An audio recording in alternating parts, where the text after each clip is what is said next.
I've got a service dog, Raider. He's great.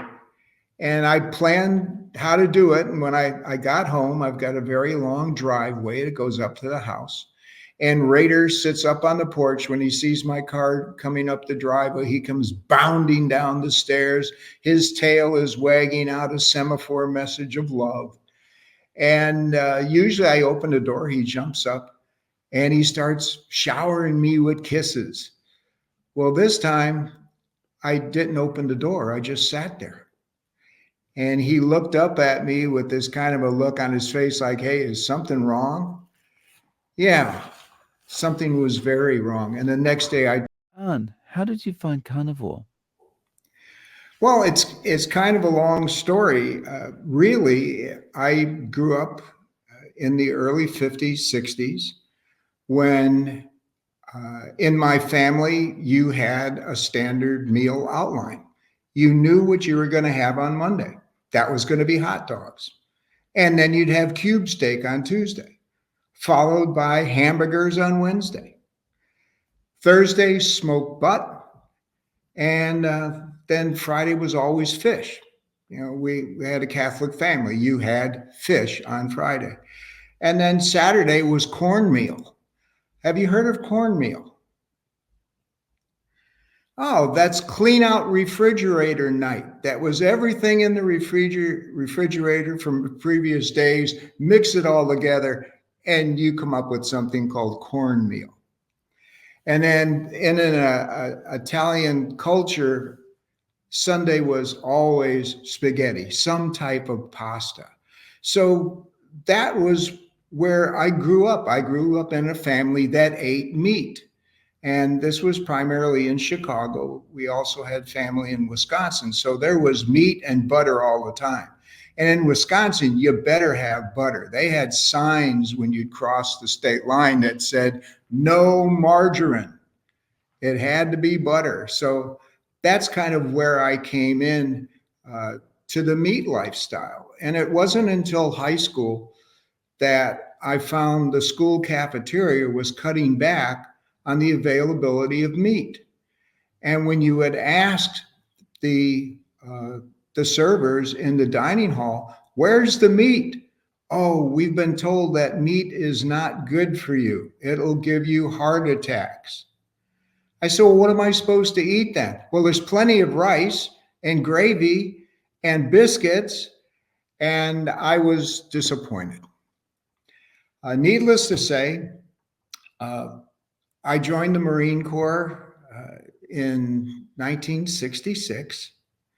And when you were in boot camp, you basically were told what you were going to eat. And it wasn't until after about 6 weeks of the 12 weeks that you were allowed to pick what you wanted to eat. And my tray had nothing but meat on it because I knew that meat made me feel good. When I was competing in high school and college sports, the training table had meat on it. And other people would look at you like you're a little different because here you are, got piled up with steaks, and everybody else is eating some kind of yogurt or some puddings or giant rice bowls and salads. And that's never been me. Consequently, in my Marine Corps career, I spent 23 years in the Marines, and I've traveled worldwide. And most of my assignments early on were to countries or regions where meat was the primary nutrients. They were getting their nutrients from meat.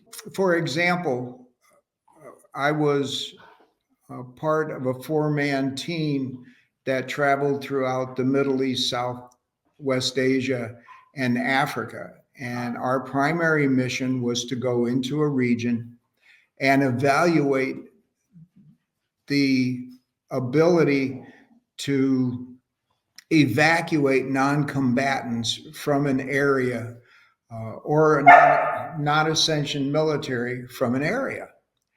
And consequently, I was the intel officer to the 4-man team. We had a Ranger Colonel, Army Ranger Colonel. We had Air Force officers that knew everything about aircraft. And we have a Navy medical officer. Well, I was the intelligence officer. Now, to be honest, some people say that intelligence officer and Marine doesn't necessarily go together. It's an oxymoron. Well, I consider that you're a moron if you don't eat the ox. That ox is what you want to be into. But I also had a reputation among the team to be the Mikey in the team. Do you remember anything about a cereal called Life cereal? They had a commercial where three guys are sitting around a table and they say, what's that? And everyone went, I don't know. And they said, don't worry, Mikey will eat it. Well, I became the Mikey on the team. And so when we would travel to certain countries, for example, we were in Jordan and we were hosted by some Bedouins out in the middle of the desert. One minute it's just sand dunes. The next minute there are rugs along the sands. There's a beautiful tent that's put up and the food comes in. Well, right in the center is this goat. We're talking nose to tail goat. And we're all sitting down, we're all down on the rugs and we're eating with our right hand. And somebody says, that guy just plucked an eyeball out of that goat head. And somebody else on the team said, oh, don't worry, Mikey will eat it. And sure enough, they pop me the eyeball and I throw it in my mouth. But if you just swallow it, you don't taste it. So what you have to do is you hold it in your mouth for a little bit. And to be honest, mentally, I was saying, this is going to be just like a grape. And so I let it sit there for a while and then I crushed it. And sure enough, it really had kind of a nice gelatinous consistency, but it was a grape. And so I thought that at least that was the last they were going to be doing to me. But as it happened, since they were already plucking around on the head, the next thing was brain. And once again, everybody went, Mikey will eat it. And I actually developed kind of a taste for brain. And so when I was back in Africa, in and around what is now called Southern Sudan, one of the local tribes that I worked with, because the southern part of Sudan is mostly Christian and the northern part is Muslim. And so there was just a horrible militant part to that country. But in order for me to get in with the people, you had to get in with the people. And so they had either goat or they had lamb if it was available. And they also had brain. And so brain has now become kind of all right, it's there. It's kind of like a salty pudding, but it became something that I really enjoyed. So I've had brain all over the world. And when you put brain and tongue and eyeballs, liver is easy.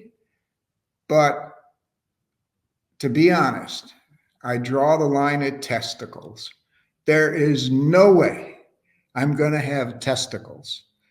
Nor do I enjoy pickled pig's feet. That's another thing that just kind of turns me off. Although there's a lot of good fat in pig's feet. But I still can't quite get there right now. I have found when I travel that it's not all that difficult to find meat if you just pay attention to where you're at and where you want to go. For example, I was in Copenhagen and they have one very nice Mongolian barbecue there. And I really enjoy that. So I went to the restaurant, and you've got the long line that starts with salads and everything. And then the meat comes at the end of the food bar. Well, I'm in line with all these nice Danes, and they're all taking a little bit of this and a little bit of that, and they get to the meat and a little bit of this, a little bit of that.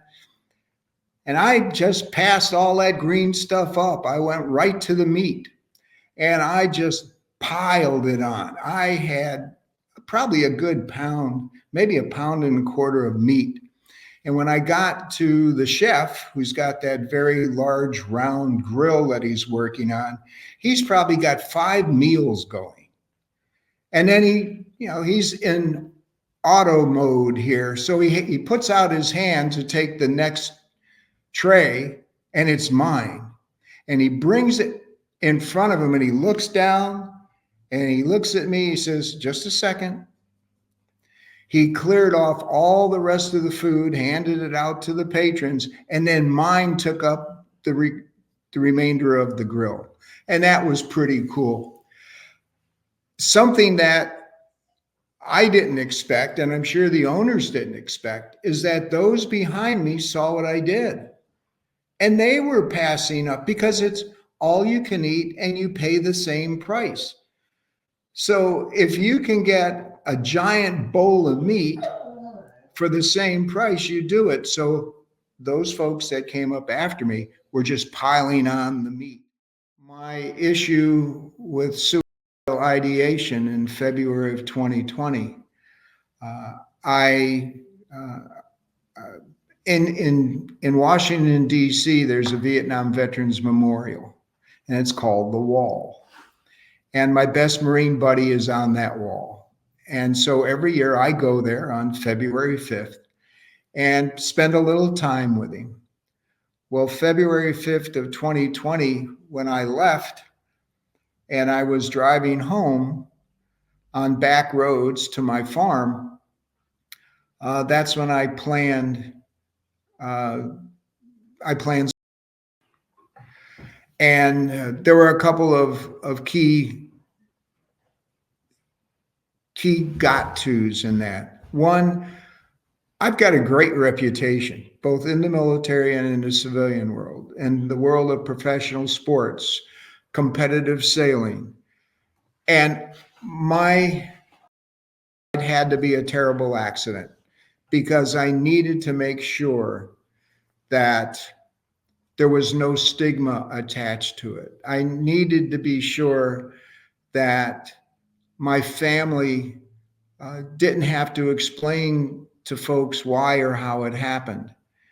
And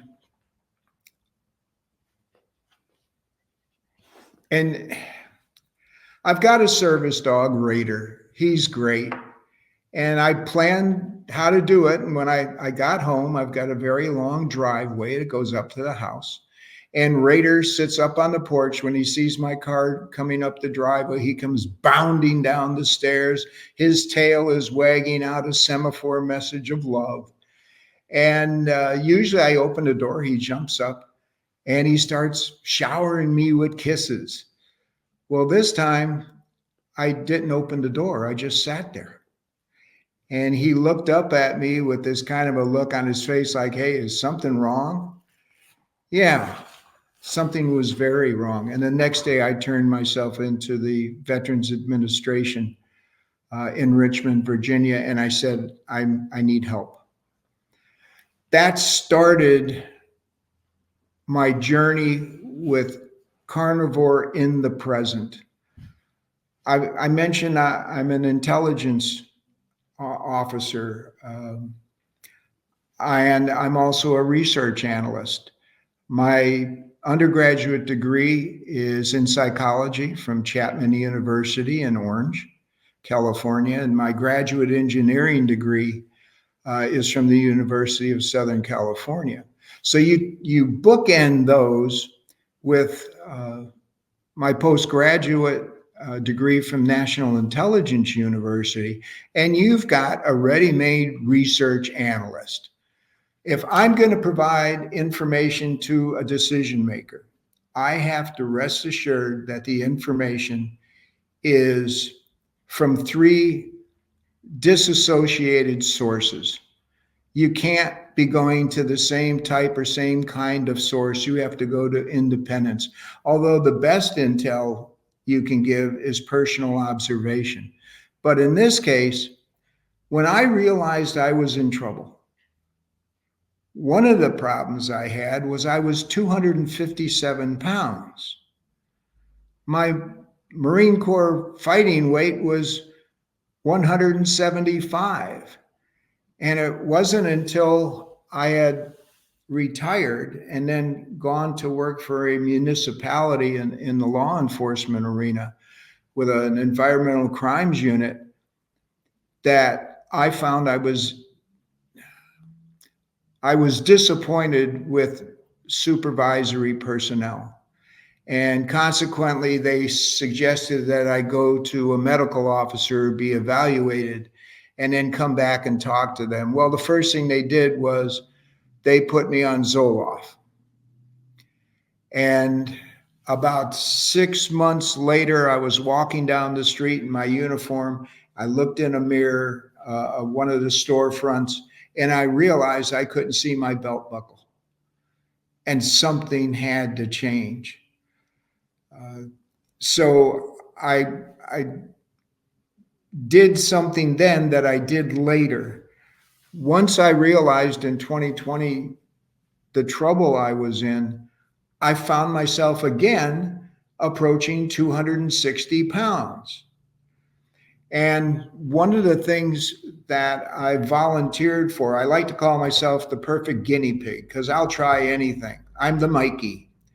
And so I was at the VA and they said, would you like to take part in a 4-year medical study to be held at a prestigious medical university in Washington, D.C.?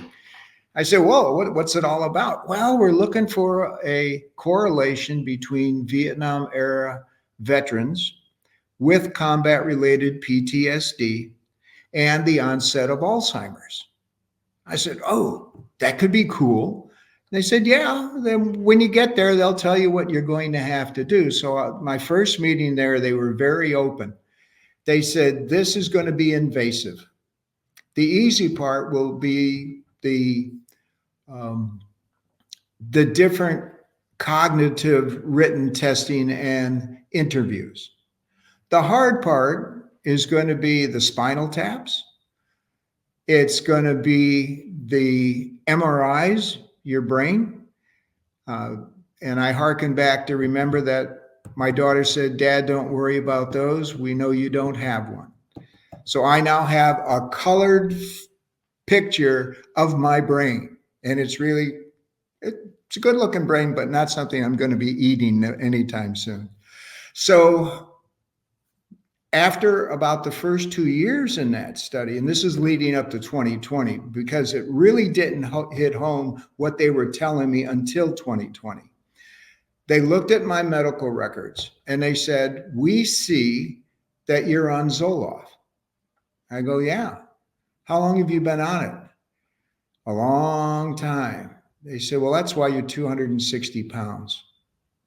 The other thing is, you're also on a statin. Have you got a history of heart attacks in your family? I said, no. Then why are you on the statin? Because they told me when I hit 65, I need to be on a statin. So you've been on a statin since you were 65. I said, yes.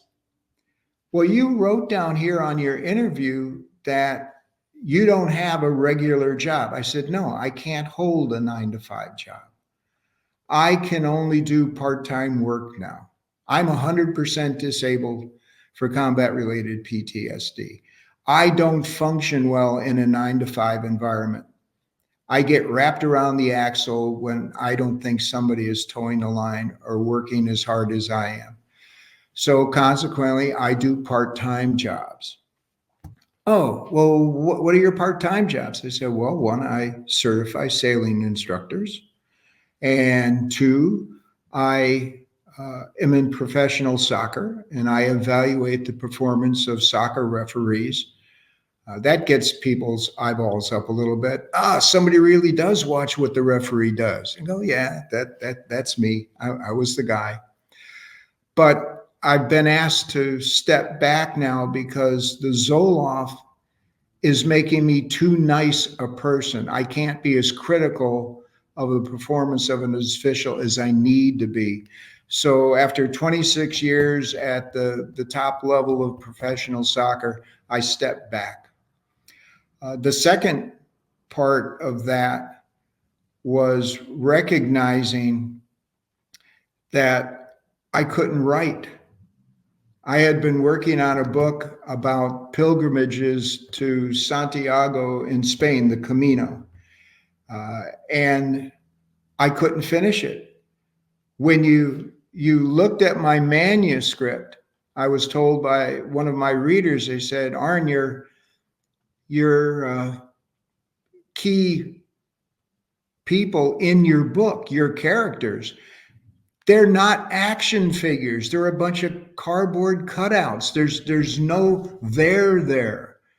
Well, when I was taking part of this survey, they said, well, sure, the statin is turning your brain off.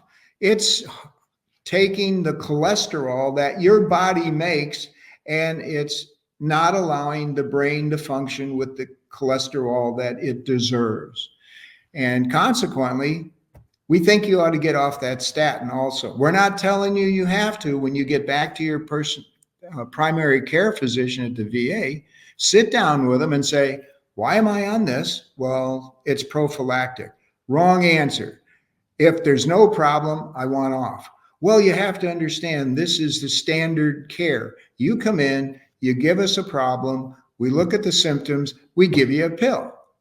I said, well, that's not what I want.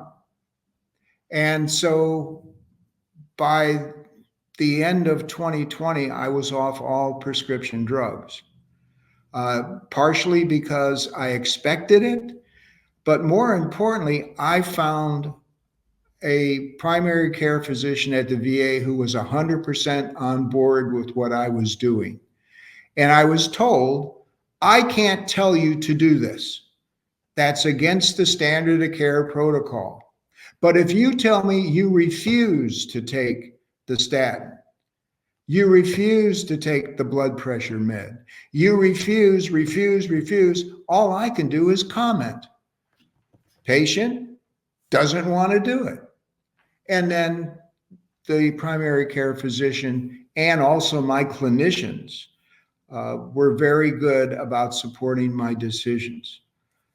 I got to a point at the VA where I still wasn't happy with what I was doing as far as weight loss and that. So I started doing what I do best. I started doing research and I got into YouTube and I started looking for diets and I found a bunch. You had everything from the 30-day diet, you had paleo, you had so many that I said, no, that's not how you do this. People on YouTube gravitate to quality. If you've got somebody that's putting out information that's kind of sketchy, their subscriptions are going to reflect sketchy. But if you start looking for individuals that have got 100,000, 1 million, 2 million subscribers, there must be something there. And Dave, you're sitting right in there, my friend. You're on target. You and Carrie are probably the two that I enjoy the most because you put out more content that's valuable from all different ways than a lot of others. Now, there's no doubt that Dr. Ken Berry and Dr. Chafee and Dr. Eric Westerman put out really good stuff. And so my initial foot in the water was looking at Dr. Berg and Dr. Berry. They both had sort of similar following as far as subscriptions went, but I was drawn more to Dr. Berry because his story was his story. He came to that realization when he realized he was in trouble and he was not helping his patients. And I liked that. And so I started really rocking and rolling with Dr. Berry. And then all the others started to come into the picture. And once again, being a research analyst, I had to find out the whys. I had to find out the wherefores. And as you said early on, everybody's a little different. There is no one size fit all. One person is saying you can't have any kind of vegetables. Another one is saying you can't have any honey. Another one is saying, but they're all, when you break it down and you piece out what they're saying, is that the key is get off the carbs. The key is that's the sugar that's being generated there. Hey, you don't want to be using those seed oils. Well, all of that makes sense. When you look at all the stuff that you have in the middle of the store, it's basically made of grain and oil and sugar. It doesn't matter what it's packaged like. It doesn't matter what it's called. It's all crap. It's all stuff that really is not good for you. So you have to stick with something that is good for you, something that is nutrient dense. Well, you can't get much denser than meat. You put meat and eggs together and you've got the whole ball game right there. Not that everybody can do it, but I found that being the guinea pig, and I journalize everything. I know what I ate this morning. I know what I'm going to eat tonight. I can also tell you the last time I had a big piece of chocolate cake and how it affected my brain. I get depressed when I eat chocolate. That's sad, but I love chocolate. So every so often, this last Sunday was an example, although my daughter's family is not full on meat, they're pretty much still eating a modified, higher level standard American diet. But they know when I'm coming, it's meat. And there was a giant steak for each one of us right there. And the only giveaway was there was some corn on the cob. But for the most part, when I'm around, it's meat. Or when I go out with somebody, it's meat. I search out restaurants that specifically are all about meat. Early on in the 1980s, when I was with the team, we were in Nairobi doing an evaluation, and somebody says, "Hey, there's this restaurant called the Carnivore." I went, "Ugh, that sounds good." So we got in a bus. We went outside of Nairobi about a half hour. And when you arrive, all it was a big braai pit with all of this different food that was cooking there and long tables that everybody filled up and all the beverages were on the tables. And these guys with swords were walking around with meat on them, just slicing off meat as they'd come by. And I'm going, I'm here. Yes, I don't care what it costs. Keep bringing me meat. And once again, the team said, there goes Mikey. What's he going to have this time? I said, I heard the ostrich is pretty good. Somebody said, ostrich? Yeah, that's that guy over there. He's got ostrich. What else?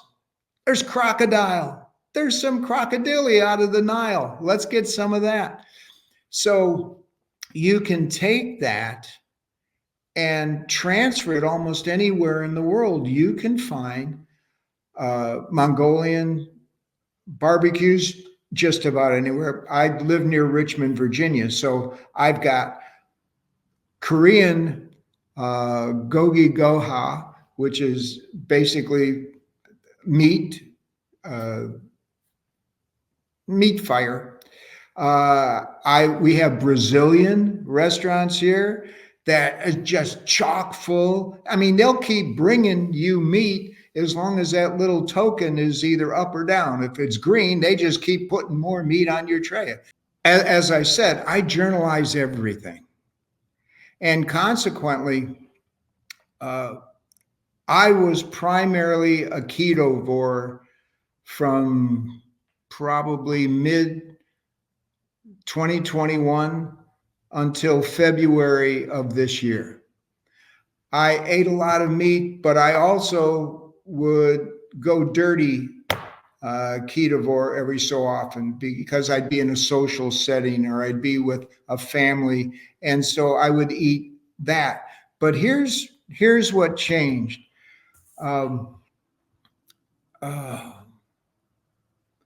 Two folks that I followed that needed to get my brain fixed was Dr. Chris Palmer and Georgia Ede. Chris Palmer came out, of course, with his book, Brain Energy, and Georgia Ede just came out with her new book on diet and the mind. And so I really started focusing on what's affecting me and how's it affecting me. So one February, I went hard carnivore. I eat roughly one meal a day, sometimes two within about a 4 to 6 hour window. But I went hard carnivore. It was meat, it was eggs, water, and salt. And within a week, I could tell a complete change in my attitude.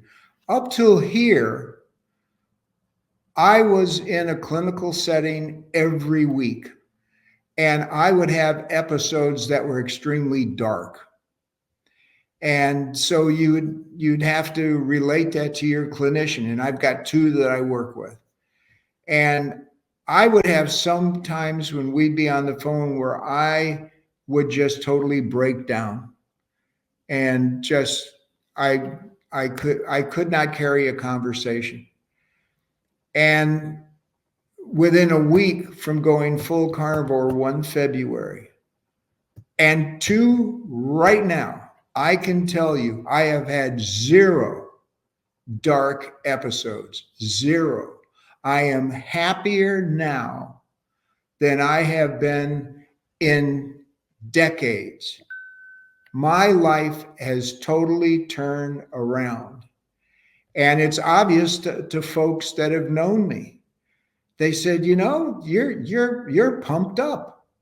You're excited about life again. I said, yeah, I'm excited about life because I want to be around to enjoy my grandkids. I want to be around next year when I return to the Camino de Santiago for my 80th birthday. I'm going to go back on Camino and walk into the Cathedral at Santiago on my birthday. And I'm pumped. I'm excited. I'm going to continue this. I can't thank you and Dr. Barry and Chris Palmer and Georgia Ede and Dr. Westerman, and especially Tim Noakes, because I was a marathoner.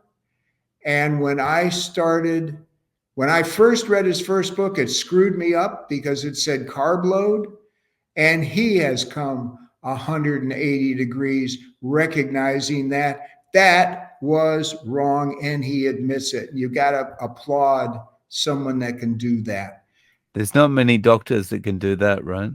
Oh, most doctors are afraid to do that. But you get somebody like Dr. Chafee, somebody like Dr. Berry, uh, Tim Noakes, um, Finney and Volek, because of my sports background, the stuff they've done on performance and the use of keto, you just can't beat it. If there was one drawback, it's that so many of my family and friends, close friends, have passed. And that's because they got caught up in the standard American diet. They're listening to their doctors. And if I even mention anything about changing their lifestyle, it's nope, I'm happy where I'm at. There's got to be a medication here somewhere. And I say, you can't do that. The front end assistance is being totally put under by what you're going to get for all those little background things that are going to attack your metabolic state. What's the reaction to people when they see you eating this way? They're just not interested at all? Well, it's not that, and there is a percentage that are now on the train, and especially if it's been folks that haven't seen me for 2 or 3 years. I retired from professional soccer in 2018. I came back last year. I came back last year 50 pounds less than I was. The questions are there. I'm giving presentations now about, hey, you don't need carbs to perform. You can run on your own fat. That energy exists. Carbs might give you 200 to 300 calories of energy during a 90-minute match, but doggone it, you got this unending gas tank of carbs that are ready in your fat, and you can run forever. You're in a 90-minute match. You are not going to hit the wall at 70 minutes in, even though you're running 5 to 7 miles in a match. You got carbs to burn. You can run those players into the ground if you wanted. And I'm talking more to them about that. So I'm pretty excited about being back in the beautiful game. I'm excited about. I enjoy when my primary care physician, who's very on board with this, says, "Arn, I don't want to see you for 9 months. You're in too good a shape. You've got the same panels and things of somebody in their early 60s. You're one of the most active persons I know." And that pumps you up. It makes you excited about life. And as I said, if I would have been selfish back in February of 2020, I'd be a statistic today. And I'm not. Rather, I'm the guy out there saying, look, I don't have to convince you, but here I am. You know it. I know it. And if you just pay attention to what you're eating, you can be here with me for many, many more years. And all it takes is a lifestyle change and your willingness to admit that maybe something's more special about life. And if you can do it with something as simple as a dietary change that costs you nothing. When I go to the VA and I see somebody I haven't seen for years walking up the hallway and they look great, and you go, "Tom, how are you doing?" He goes, "Hey, Arn, what do you think? How am I looking? Huh? I'm looking pretty good, right?" I go, "Yeah. How are you doing it?" And he said, "They've got me on Ozempic." And I don't have to change anything in my lifestyle. I'm still eating everything I like.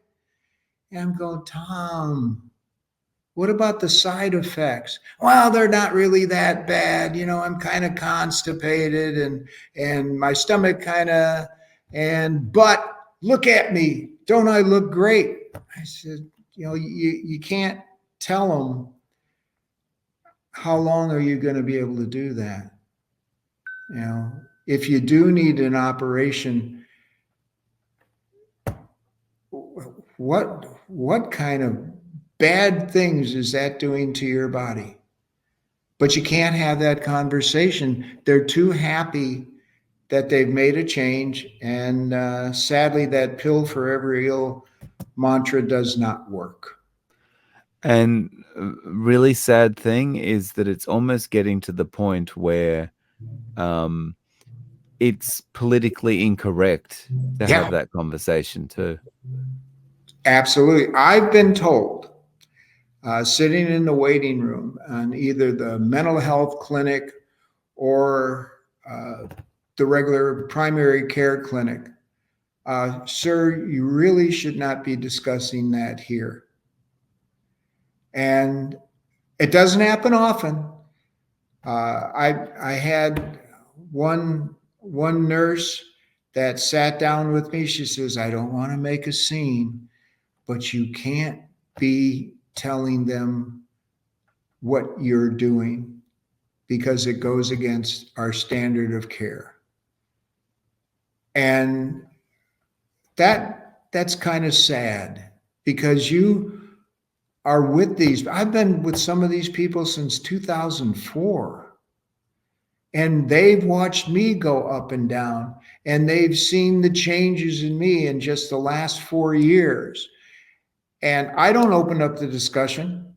I think it was Dr. Berry who said that you can't walk in a room and say, people, you got to change.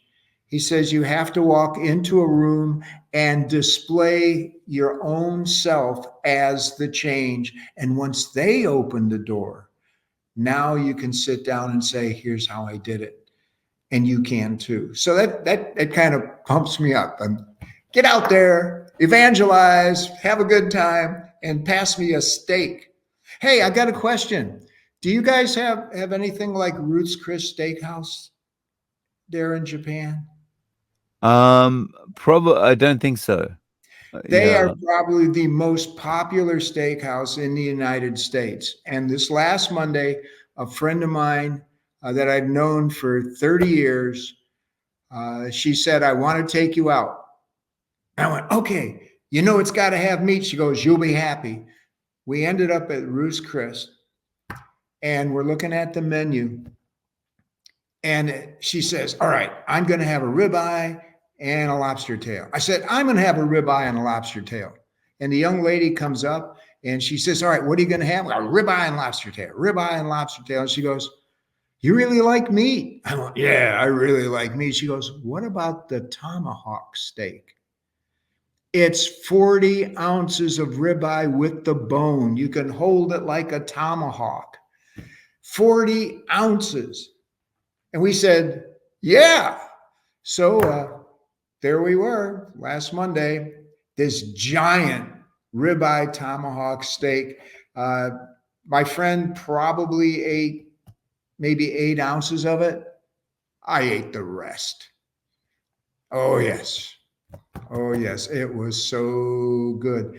So, folks, it's not, if you want to be carnivore, it's not that hard to be carnivore, and enjoy it, because food, everything, your body, your skin, your brain will thank you. And I'm not helping out the pharmaceutical labs anymore because I don't take any of that. Well, that was my question. Like the Zoloft is completely gone. Oh, I haven't had that in 4 years. Wow. Oh, Zoloft, the statins, all of it went away in 2019. Everything. I haven't been on a drug since. They tried to force me, one doctor tried to force me back on blood pressure medication. And I said, I don't want to be on that. She said, well, you have to be. I said, no, I don't. She said, well, I want you to be monitored for 90 days via Bluetooth. So I took my blood pressure twice a day, or morning and evening. And by the end of the 90 days, she said, well, it starts high.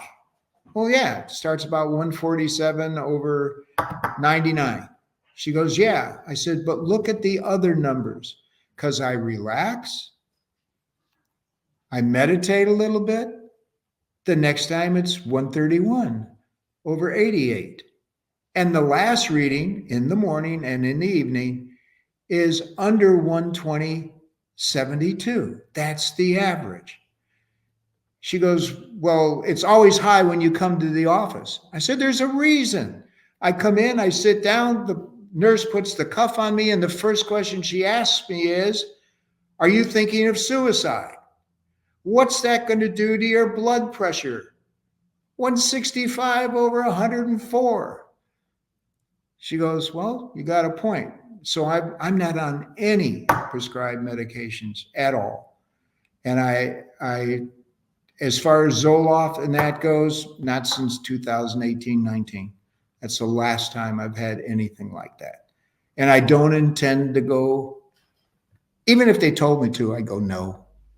I'm too happy. I'm too pumped up. I'm too excited about life. And give me another steak, please. You know, it's awesome. all good. It's all good. So if one of your friends was interested in joining you on this journey, how would you recommend they get started? Slowly. It's so important. It's like anything. If you jump into it with both feet, especially in water, if you can't see the bottom, you don't know that there's rocks and metal things down there. So you ease yourself in. And my first suggestion to them is, look, if you're on any meds, do not stop your meds. You have to do this, as I did, in concert with your primary care physician. And you have to work yourself off of that.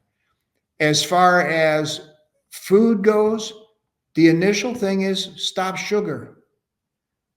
And that sounds so simple. I said, but you got to think about what creates sugar. It's not that teaspoon of sugar you put in your tea or your coffee. It's what you put in your mouth that becomes sugar.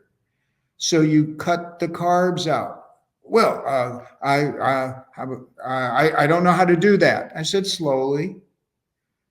If you're going to have today, I went to my favorite Italian restaurant and I ordered the same thing. In fact, when I walk through the door, they're already cooking it.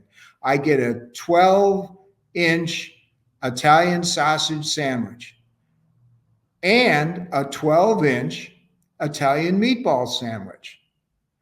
Throw away the buns. Don't give me any of that French fry stuff. Just bring me 2 platters of meat. And that's what I have for lunch.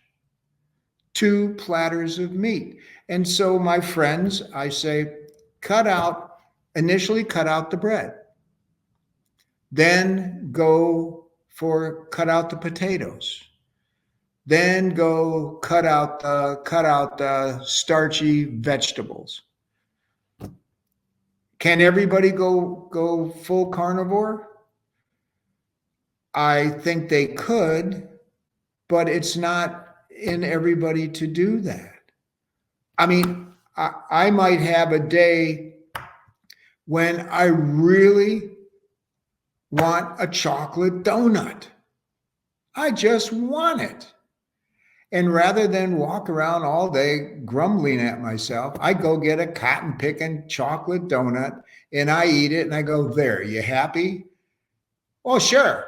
You're happy right now, but I know because I document everything that I'm going to have a low hit. I'm going to have that initial high, and then I'm going to do a nosedive, and I have to be prepared for that. But for my other friends, I say, look, the carbs, the cereals, the oils, all those classic things that turn into fat or turn into depression. And so many things we eat are depression. And there's so much great information out there now about how carnivore or ketovore or even keto helps with your ability to get through a day without a darkness floating over your head like a cloud. And there's plenty of randomized control studies in that are the Verta Health stuff that's coming out now is fantastic. The stuff with Fetke that's coming out now about cholesterol and all this other things.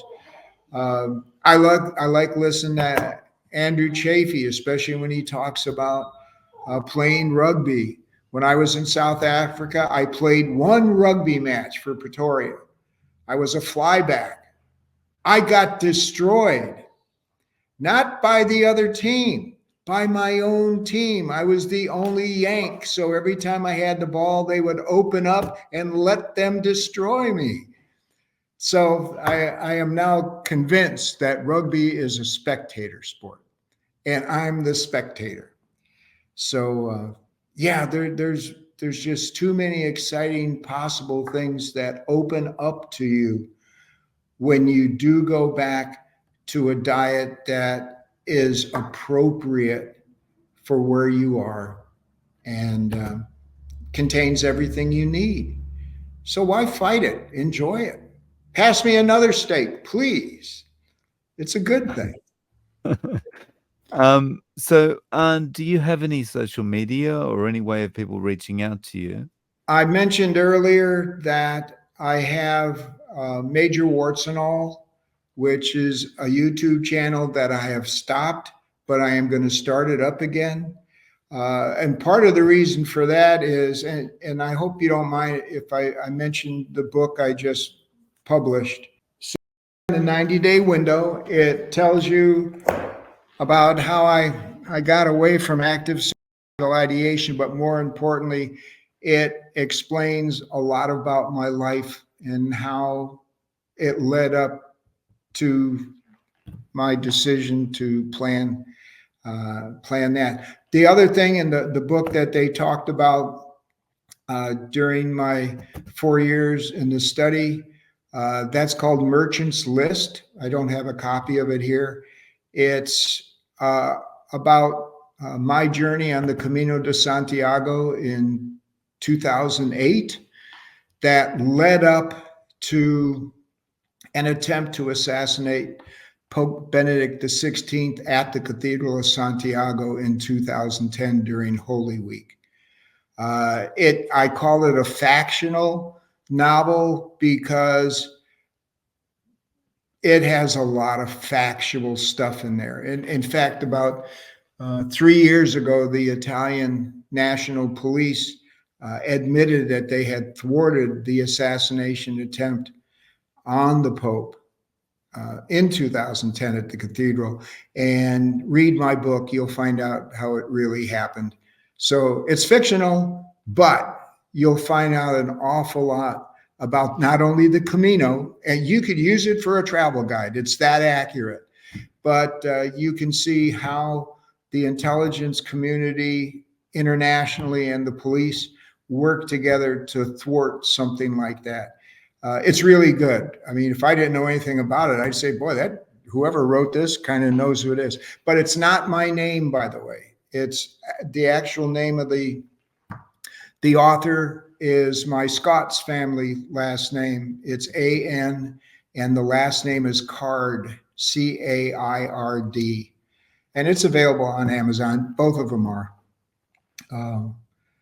Fun stuff, kind of tear-jerky in some ways, but it's very cathartic for me. And my clinician said, Arn, write what you know. I said, so I have to write what I know. So there it is. I do have a website. It's called movetothelight.com.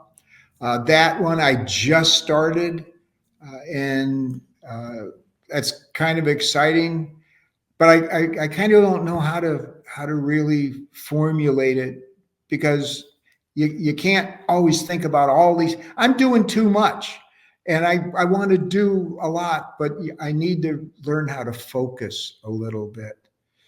And I give talks to police organizations, um, religious organizations, ministries, uh, primarily about faith, but faith in a way that if you only have yourself to believe in, you are guaranteed to fail.